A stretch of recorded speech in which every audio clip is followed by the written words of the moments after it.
I'm making a factory management game called Monster Shopper, mixing Factorio and mini motorways where you combine monster body parts in a factory. And I'm pretty sure I ruined it. Oh no. In the last devlog, already a couple of months ago at this point, I made the basics of the game, setting up all the machines and transportation. And after I had done that, I kept playing it, thinking, This is amazing. This is probably the best thing I have ever made. now that is called lying to yourself. Because in that version that I played so much, there was one delivery point that would show what monster it wanted from you. You would then set up a little factory to get that monster to the delivery point, and after a little while, a new delivery point would show up with a new monster to make. And repeat. It required some fun thinking, but it wasn't very difficult because there was only one monster design and a few colors to choose from. And having just one monster design for the entire game would be like playing Pokemon, but you can only catch Diglets. They're cool and all, but...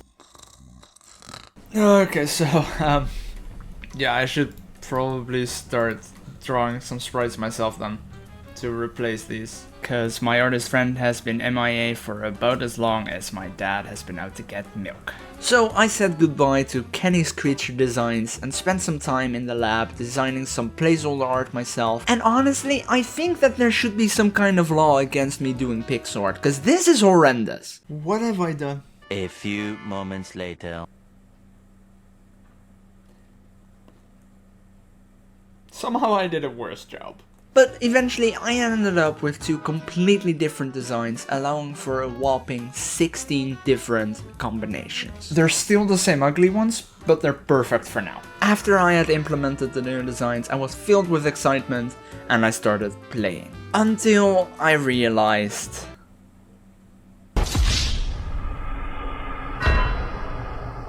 That's the dumbest thing I've ever come up with. Man, it's just unfair now. Yeah, I hate this. Now what? The game just wasn't fun.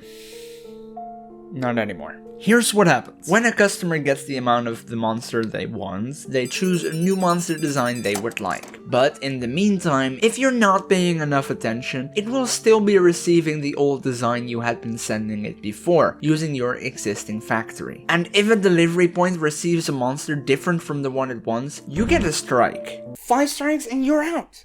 Game over. Dead. The game becomes stressful this way. You're constantly keeping up with delivery points you've already given designs, while the world is still expanding and you have to create new monster designs, and it's just no fun anymore.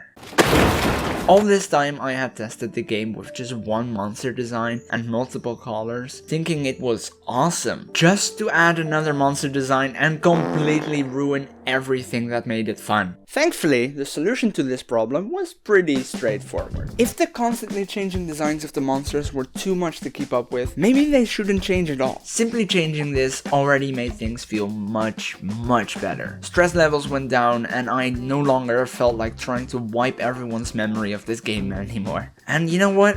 Things were looking good. Ladies and gentlemen, if you will, look right here. No, Will. I got this. You're good. Don't worry. Except I didn't got this. Because this solution caused another problem to come to light.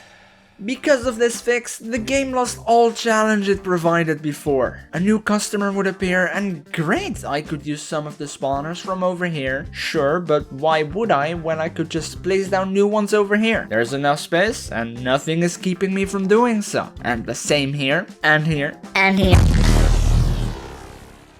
The game was now way too easy. There was a goal and nothing to force you to think about how you could reach said goal. You just kinda do it the same way over and over again.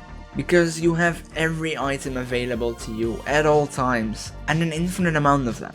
And that's okay if you want to play the game that way, but it won't quite work as the base game. There I was, defeated, ready to throw the project on the pile of all my other unfinished projects. There were too many mistakes, too many flaws. It was never going to work. This game had no future. I ruined it. I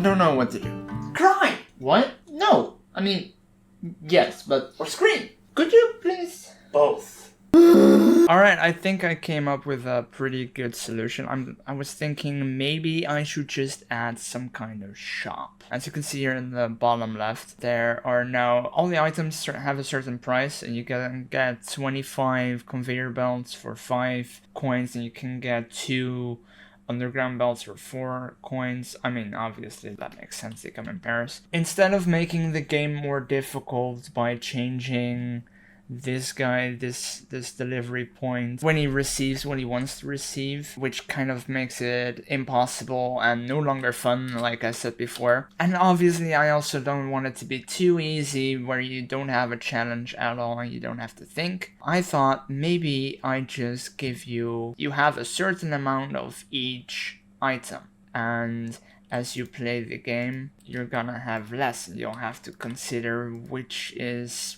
worth buying at that moment and how you can optimize your factory. And that's what makes it a lot more fun, I've realized. I've tried it out a few dozen times at this point, and I realized that this makes it incredibly fun to play. We should buy a splitter. What we can do here is... I would like to do that right. This means that now the game isn't too difficult to manage, staying true to the relaxing side that I wanted. And it's also not too easy that it removes the need for thinking and possibly planning ahead. It just goes to show that, first of all, test your prototype in a way that properly resembles the end product. And secondly, don't give up if your game's design is a total mess and seems impossible to fix. Take it one step at a time and don't be afraid to ask people for help. Something I forget to do way too often. The game has become really fun again, the core loop works perfectly, and I could definitely see people enjoy this. Also, my artist friend is back, and he made me some better placeholder monster designs. For now. Wishlist the game on Steam, and watch some of my other videos while you're at it. Alright, see you next time. Bye!